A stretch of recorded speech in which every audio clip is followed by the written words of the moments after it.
चलिए एक बार फिर से आजमगढ़ की खबरों से आपको कराते हैं रूबरू। उससे पहले वीडियो को लाइक नहीं किया है तो लाइक करिए, शेयर करिए, हमारा सपोर्ट करिए। और आजमगढ़ से हैं, किसी भी गली मोहल्ले शहर कस्बे गांव से खबर को देख रहे हैं तो कमेंट बॉक्स में जरूर बताइए। आजमगढ़ में आग का प्रदूषण, सरकारी स्कूलों को बंद करने के फैसले को वापस ली सरकार, देश की नींव होगी कमजोर। जी हां, आजमगढ़ जिले में आम आदमी पार्टी द्वारा प्रांत अध्यक्ष राजेश यादव के नेतृत्व में आम आदमी पार्टी ने प्रदर्शन कर दिया है। योगी सरकार द्वारा प्राथमिक विद्यालयों को बंद करने के निर्णय के खिलाफ जोरदार विरोध प्रदर्शन कर जिलाधिकारी के माध्यम से राज्यपाल को ज्ञापन सौंपा गया। प्रांत अध्यक्ष राजेश यादव ने कहा कि योगी सरकार द्वारा सोची समझी रणनीति के तहत शिक्षा के अधिकार कानून का उल्लंघन करते हुए 16 जून 2025 को एक शासन आदेश निर्गत किया गया है, जिसमें कहा गया है कि जो कम छात्र संख्या वाले परिषदीय विद्यालय हैं, उनको पास के बड़े विद्यालयों में मिलाकर स्कूलों को बंद कर दिया जाएगा। एक तरफ योगी सरकार मदिरालयों को खोलने का रिकॉर्ड बना रही है। 2024 में 2,07,308 मदिरालय खोले जाने की सूचना आ रही है। वहीं दूसरी तरफ योगी राज में अब तक 26,000 से अधिक विद्यालय बंद हो चुके हैं और अब बच्चों के कम संख्या के बहाने 27,000 और प्राथमिक विद्यालय बंद करने की योजना है। अब आप ही बताइए कि उत्तर प्रदेश को क्या चाहिए। वैसे आप इस बारे में क्या सोचते हैं, कमेंट जरूर करें। आजमगढ़ में डिलीवरी के दौरान नवजात मरा, परिजनों ने स्टाफ नर्स पर लापरवाही का आरोप लगाकर किया हंगामा, जांच को पहुंचे एडिशनल सीएमओ। जगह बता दें कि आजमगढ़ जिले के महाराजगंज सामुदायिक स्वास्थ्य केंद्र परशुरामपुर में प्रसव के दौरान नवजात शिशु मरा। इस घटना के बाद नवजात के परिजनों ने स्टाफ नर्स पर लापरवाही का आरोप लगाते हुए अस्पताल परिसर में हंगामा कर दिया और कार्यवाही की मांग पर अड़ गए। मामले की जानकारी मिलने के बाद deputy CMO doctor Avinash Jha ने मौके पर पहुंचकर परिजनों से बातचीत की। काफी देर बाद मामला शांत हुआ। परिजनों ने स्टाफ नर्स पर कार्यवाही की मांग की है। बता दें कि आजमगढ़ जिले के महाराजगंज कोतवाली क्षेत्र के पुलही गांव निवासी वंदना पत्नी सबरजीत निषाद को प्रसव पीड़ा होने पर परिजनों द्वारा आशा कार्यकर्ता की मदद से सुबह ही सामुदायिक स्वास्थ्य केंद्र परशुरामपुर लाया गया था। अब परिजनों का आरोप है कि अस्पताल पहुंचने के बाद करीब 2 घंटे बीत गए, लेकिन डिलीवरी नहीं कराई गई। जब परिजनों ने प्रसूता को अन्यत्र ले जाने की बात कही तो ड्यूटी पर मौजूद स्टाफ नर्स उषा ने रेफर करने से इनकार कर दिया और कहा कि ले जाना है तो बिलरियागंज स्थित निजी अस्पताल ले जाएगी। शाम को प्रसूता ने बच्चे को जन्म दिया। इसके बाद कर्मचारियों ने बच्चों की स्थिति गंभीर देखते हुए ऑक्सीजन पर रखने की बात कही। परिजन जब नवजात को लेकर दूसरे अस्पताल पहुंचे तो वहाँ डॉक्टर मरा घोषित कर दिया। आजमगढ़ में भूमि विवाद में 20 लोगों ने घरों में की तोड़फोड़, फायरिंग करी, दूसरे पक्ष से 5 घायल। जगह बता दें कि आजमगढ़ में अहिरौला थाना क्षेत्र के लेदौरा बंद्रपुर गांव में 12 बजे असलहे से लैस 20 लोगों ने घर में घुसकर तोड़फोड़ व फायरिंग की। घटना में 5 लोग घायल हो गए हैं। सूचना पर पहुंची पुलिस ने 4 बाइक मौके से बरामद की है। घटना को लेकर पूरे गाँव में डर का माहौल है। ग्राम निवासी प्रहलाद यादव ने कहा है कि उनका पड़ोसी सत्य प्रकाश यादव से जमीन को लेकर विवाद चल रहा है। बता दें कि करीब 20 बदमाश 8 बाइकों पर सवार होकर उनके घर पहुंचे और गेट, चारदीवारी, एल्यूमिनियम की चादरें तोड़ दी। हमलावरों ने घर में घुसकर 3 राउंड फायर की और ईंट पत्थर भी चलाए। आजमगढ़ में पहले आइसक्रीम खिलाई, तिहरी हत्याकांड में 3 नए खुलासे। जी हाँ, आपको बता दें कि आजमगढ़ के जहानागंज इलाके की सरदार वल्लभ भाई पटेल नगर में ये घटना जो हुई है वो सभी को झकझोर रही है। वह बाजार गया, वहाँ उसने आइसक्रीम और घाटी खरीदी, फिर शराब के नशे में घर पहुंचा और बच्चों को आइसक्रीम और घाटी खिलाना शुरू किया। इसी बीच पत्नी ससुर को पानी देने के लिए चली गई। तभी नीरज ने पिस्टल निकालकर पहले अपनी माँ को मारी, जिसमें वो चल बसी। उसी के साथ फिर बेटी के पेट और फिर बेटे के कमर के नीचे वाले हिस्से में गोली मारी। तीनों को गोली लगने के बाद उसने अपने भी सिर में फायर किया। गोली की आवाज सुनकर पत्नी जब घर से बाहर आई तो सब कुछ खत्म हो चुका था। पुलिस मान रही है ये 3 बजे। 2 महीने पहले वाराणसी के चोलापुर थाना इलाके में रहने वाले बहनोई से नीरज का विवाद हुआ था। नीरज असलहे के साथ बहनोई को सबक सिखाने गया था। इस मामले में पुलिस ने नीरज को गिरफ्तार करके जेल भेजा था। वह हाल ही में जेल से छूट कर आया था। वारदात के बाद पत्नी के हाव भाव में बहुत बदलाव नहीं था। वह बदहवास नहीं दिख रही थी। नीरज नशा करता था। जब वारदात हुई तब भी नशे की हालत में बताया गया। 4 सवालों के जवाब पुलिस के पास अब तक नहीं आए हैं, जैसे कि नीरज के पास पिस्टल और गोली कहां से आई, मां बच्चों और खुद को गोली मारी तो पत्नी और पिता को क्यों छोड़ा, वारदात से पहले बाजार क्यों गया था, पत्नी को 35,000 रुपए क्यों दिए थे। पत्नी विवाद की कोई बड़ी वजह नहीं बता रही है, सिर्फ यही कह रही है कि ससुर को पानी देने गए थे। आजमगढ़ में अखिलेश यादव के जन्मदिन पर काटा 52 किलो का केक। सपा के ब्लड डोनेशन कैंप में पहुंचे 7 युवाओं ने किया रक्तदान। जी हां, आजमगढ़ जिले में समाजवादी पार्टी के राष्ट्रीय अध्यक्ष अखिलेश यादव का जन्मदिन धूमधाम से मनाया गया। इस अवसर पर समाजवादी पार्टी के कार्यालय पर 52 किलो का केक काटा गया।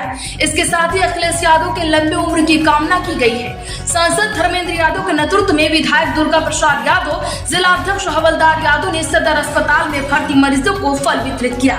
अखिलेश यादव पर्यावरण में रुचि देखते हुए गांधी प्रतिमा के पास में वृक्षारोपण किया। पार्टी कार्यालय पर आयोजित कार्यक्रम को संबोधित करते हुए सांसद धर्मेंद्र यादव ने कहा कि सभी लोग अखिलेश यादव के दीर्घायु होने की कामना करके संकल्प लेते हैं कि 2027 में प्रदेश का मुख्यमंत्री अखिलेश यादव बनेंगे। आजमगढ़ में महिला अस्पताल से डीएम ने शुरू किया पौधरोपण सप्ताह। 1 जुलाई को जन्म लेने वाले बच्चों के अभिभावकों को दिए गए हैं पौधे।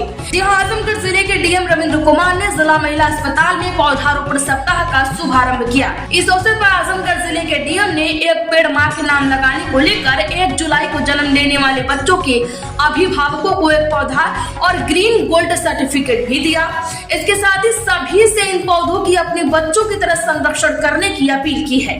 डीएम रविंद्र कुमार का कहना है कि मुख्यमंत्री के निर्देश पर 1 से 7 जुलाई तक वृक्षारोपण सप्ताह चलाया जा रहा है। आजमगढ़ में 2 घरों से नकदी समेत 8 लाख के सामान चोरी। जगह बता दें कि दीदारगंज मर्टिनगंज दीदारगंज थाना क्षेत्र के औरंगाबाद में चोर ने 2 घरों से नकदी समेत करीब 8 लाख रुपए के जेवर समेत अन्य सामान उठा ले गए।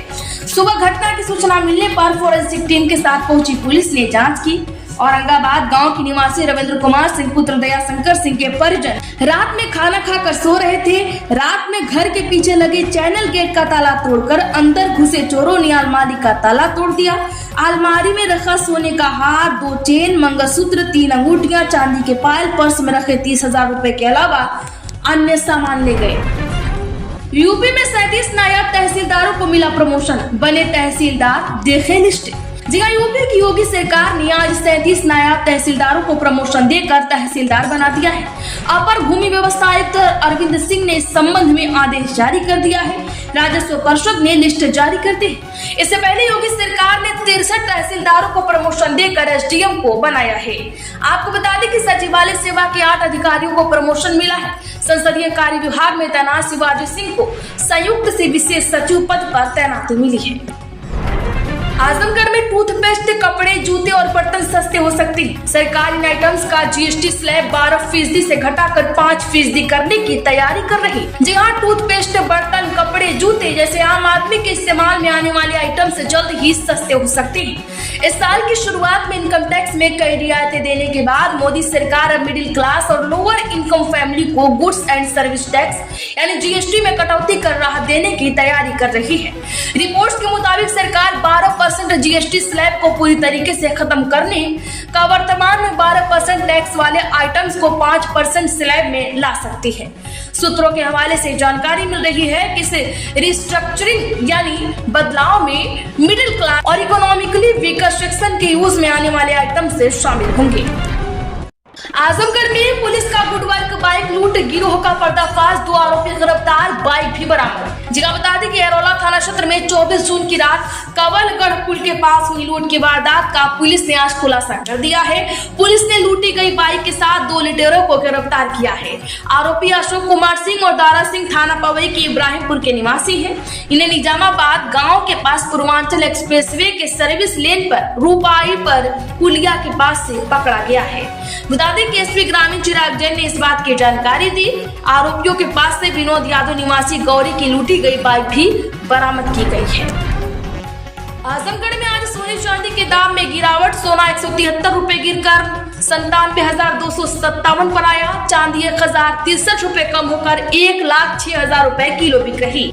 जी हाँ, सोने चांदी के दाम में आज एक बार फिर से गिरावट है। India Boolean and jewellers association के अनुसार 24 कैरेट सोने का दाम 173 रुपए कम होकर 97,257 रुपए प्रति 10 ग्राम पर आ गया। इससे पहले इसका दाम 97,430 रुपए पर था। वहीं चांदी की कीमत 1,63,000 रुपए घटकर 1,05,900 रुपए प्रति किलोग्राम हो गई है। यूपी में राज्य कर के 3 अधिकारियों के खिलाफ योगी सरकार ने बिठाई जांच, 2 सस्पेंड। जी हाँ, बता दें कि यूपी में योगी सरकार ने बोगस फॉर्म राजधानी इंटरप्राइजेस कंपनी से दूरभिसंधि कर सरकार को क्षति पहुंचाने के आरोप में 2 राज्य कर अधिकारियों पर कार्रवाई की है। रायबरेली में सहायक आयुक्त रितेश कुमार बरनवाल, उपायुक्त मनीष कुमार को निलंबित कर दिया है। इस मामले की जांच के लिए अपर आयुक्त सैमुअल पाल इनको जांच अधिकारी नियुक्त किया गया है। इन दोनों के अलावा देवेंद्र सिंह पर मामले की जानकारी होते हुए भी उच्च अधिकारियों को न बताने का आरोप लगा है। आजमगढ़ में प्रतिबंध पशुओं को काटने का वीडियो, देर रात नदी के किनारे काट रहे थे, ग्रामीणों ने दौड़ाकर 2 को पकड़ा। जी हां, आजमगढ़ जिले के महाराजगंज थाना क्षेत्र में नदी के किनारे 2 युवकों द्वारा प्रतिबंधित पशुओं के काटने का वीडियो सामने आया है। इस वीडियो में देखा जा सकता है किस तरह से आरोपी प्रतिबंधित पशुओं को काट रहे हैं। मामले की जानकारी मिलने के बाद मौके पर पहुंचे ग्रामीणों ने 2 युवकों को दौड़ाकर पकड़ा। मामले की जानकारी मिलने के बाद पुलिस भी छानबीन कर जुट गई है। जिले में प्रतिबंधित पशुओं को काटे जाने का यह कोई पहला मामला नहीं है। चोरी कई सारी घटनाओं को हर रोज अंजाम दिया जा रहा है। आजमगढ़ में पीएनबी में अब मिनिमम एवरेज बैलेंस रखने की जरूरत नहीं, पहले 600 रुपए तक पेनल्टी लगती थी। जी हाँ, आपको बता दें कि पंजाब नेशनल बैंक अकाउंट में मिनिमम एवरेज बैलेंस रखने की कोई पेनल्टी या जुर्माना नहीं लगेगा। बैंक ने आज से मिनिमम एवरेज बैलेंस रखने की जरूरत को खत्म कर दिया है। यह नया बदलाव सभी तरह के बैंक अकाउंट्स पर लागू हो गया है। आजमगढ़ में मायावती ने सरकारी स्कूलों के विलय का किया विरोध, कहा यह फैसला गरीब विरोधी, सरकार वापस लो। यहाँ बसपा सुप्रीमो मायावती ने यूपी में सरकारी स्कूलों के विलय को अनुचित और गरीब विरोधी करार दिया है। उन्होंने कहा है कि सरकार को इस फैसले को वापस लेना चाहिए और अगर नहीं लेती है तो बसपा की सरकार आने पर इस फैसले को निरस्त किया जाएगा। आजमगढ़ में ब्राह्मण सभा ने कलेक्ट्रेट पर किया प्रदर्शन। जी हां, आजमगढ़ में सोशल मीडिया पर अभद्र टिप्पणी का जातिगत भावना भड़काने के मामले में आक्रोशित अखिल भारतीय ब्राह्मण सभा के लोगों ने कलेक्ट्रेट पहुंचकर प्रदर्शन किया।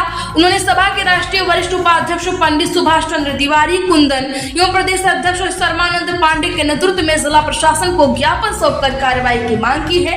सभा के राष्ट्रीय वरिष्ठ उपाध्यक्ष ने कहा कि दावा मामले की आड़ में कुछ लोगों द्वारा ब्राह्मण समाज के लोगों के विरुद्ध अभद्र टिप्पणी